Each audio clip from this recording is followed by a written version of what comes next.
played the part of Giles in Buffy the Vampire Slayer, but I don't know everything about the supernatural world. Still, you can't hang around this occult thing without getting a little curious.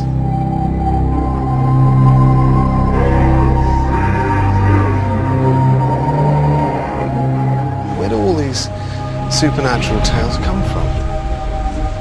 I'm about to begin a journey into the belly of a beast that has no body.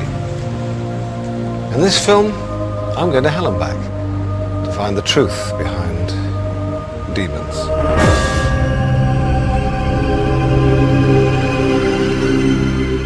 Demons have been with us forever. Every culture since the beginning of time has feared these disembodied evil spirits that vex the world. But today, we're beyond all that. Surely. A couple of years ago, I saw a TV show about exorcisms still happening in Italy. What you're about to see is unique. It's a verified recording, not a reconstruction. Sit back and watch a demon possessing a human being. Nel nome del Padre, del Figlio e dello Spirito Santo. Signore Gesù Cristo, Figlio di Verbo eterno Padre, Dio universo. According to her parents, 16-year-old Martina has suffered from possession for 10 years. No one could help her but the exorcist. Aspetta Maria, è di Cristo, è di Cristo, è di Cristo. Ecco l'acqua del Signore, il demonio esiste o non esiste? Esiste il demonio! Come fa a dimostrarlo? Come fa a dimostrare che esiste? Male, le guerre, tutto! Ma questo... Io esisto! E chi non ci crede bene? Ma questo... How do you begin to make sense of that? Well, that's exactly what I'm going to try and do. I'm going to start my search for demons by plunging right into the heart of the Catholic Church, the Vatican. If you think demonic possession has fallen between the cushions of history, think again. The Catholic Church has been carrying out thousands of exorcisms each year for over 500 years. Each one a battle for the body and soul of a person infested by demons. In 1999, the present Pope renewed the rite of exorcism and greatly increased his army of exorcists. Does he know something we don't? Grazie. I'm going to meet Father Gabriele Amort. He's the honorary president of the International Association of Exorcists. It's a great title. He's pretty much the most experienced exorcist in the Roman Catholic Church, in the world. If anybody on earth knows about battling evil and demons, it's him. What is an exorcism? Un esorcismo è semplicemente una preghiera. An exorcism is simply a prayer using the name of Jesus to expel Satan, destroying evil in somebody who is possessed. How does a demon make itself known? During the exorcism, if a demon is present, a person can go into a trance, then become furious. There is a dialogue with the devil. I speak to the devil. So, demons are real? They are real. They are much more intelligent beings than us, precisely because they are pure spirits. Are there any physical manifestations? Yes. The possessed sometimes expel objects. At the moment, I have somebody who I am curing through exorcism who expels nails. Wow. The nails materialize the moment that they leave his mouth, so they don't harm his internal organs in any way. Do you find yourself recognizing the same demons, like you're encountering an old enemy time after time? Sono tantissimi. There are so many. The biblical names of the strongest demons are Satan, Beelzebub, Lucifer, Belial, Lilith, Viridian, etc. I have met them many times, many times.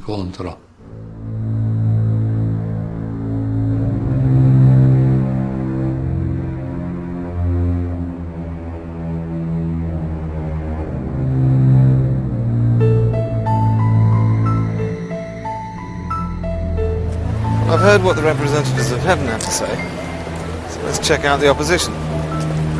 I'm going somewhere intensely hot. I'm going to hell.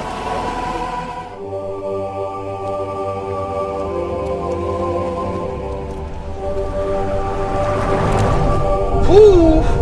It's hot as hell out here. It's 40 degrees. Must be the right place for demons. My quest to find demons leads me here, to the Syrian desert. Though sun-blasted now, it once held great cities and religions, people whose gods would become our demons. Here, in the cradle of civilization, are the dark roots of demonism. I've come to see one of the few temples ever built to honor the devil.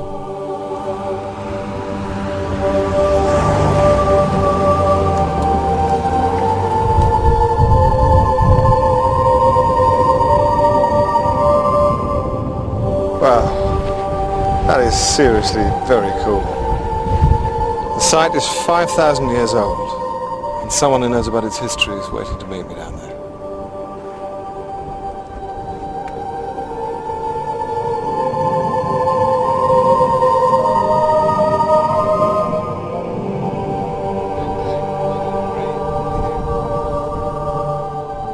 Renowned authority and Oxford Professor of Biblical Studies, John Day, knows some of the greatest demons. There's Mastema, Belial, but one could perhaps also mention Beelzebul, which later got corrupted to Beelzebub. Beelzebub's one that you hear quite often, and certainly the most demonic sounding one. Where's that one come from? That's a really fascinating question, you know. Zabul Baal was a title of the god Baal about 1300 BC. It meant Prince Baal.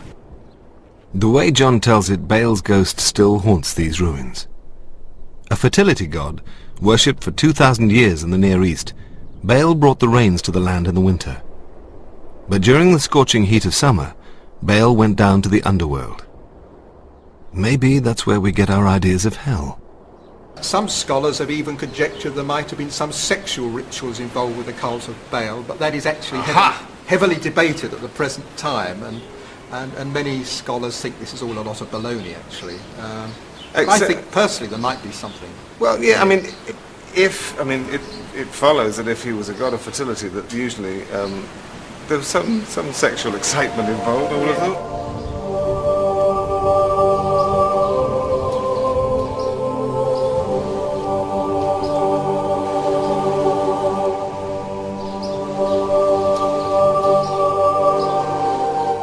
A fertility god?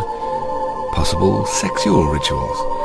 Baal may have been a bit of a lad, but how did he become the evil demon Beelzebub? Originally Baal was a very exalted title, but eventually it got cut down to being the name of a demon. One of the leading gods became the name of the leading demon.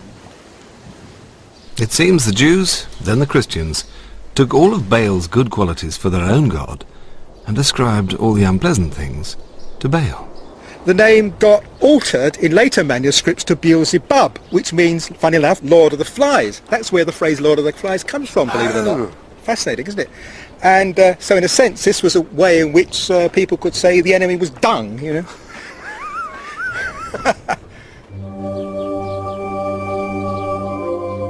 With so many demons to choose from, I think I'll focus on Beelzebub. A little fecundity, some sex, a few flies. On the presumption that demons are real, I asked John if anybody knows what Beelzebub looks like, acts like, smells like. He suggested I talk to Irina Bacchus, the world expert on the infamous miracle of Laon. This apparently is the most famous and best documented case of Beelzebub ever coming to Earth.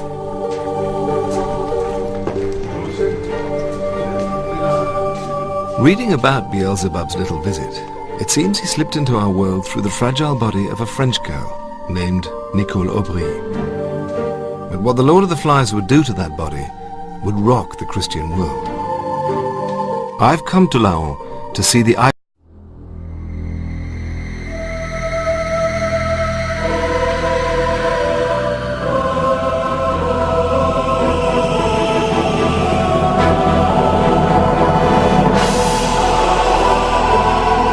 been with us forever. Every culture since the beginning of time has feared these disembodied evil spirits that vex the world. But today, we're beyond all that. Surely. A couple of years ago, I saw a TV show.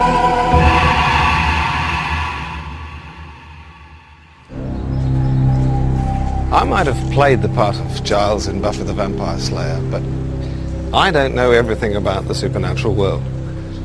Still, you can't hang around this occult thing without getting a little curious.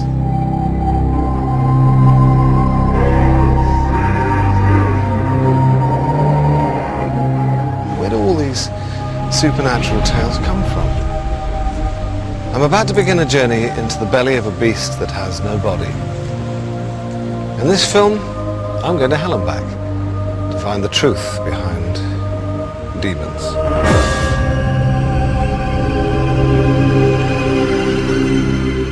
Demons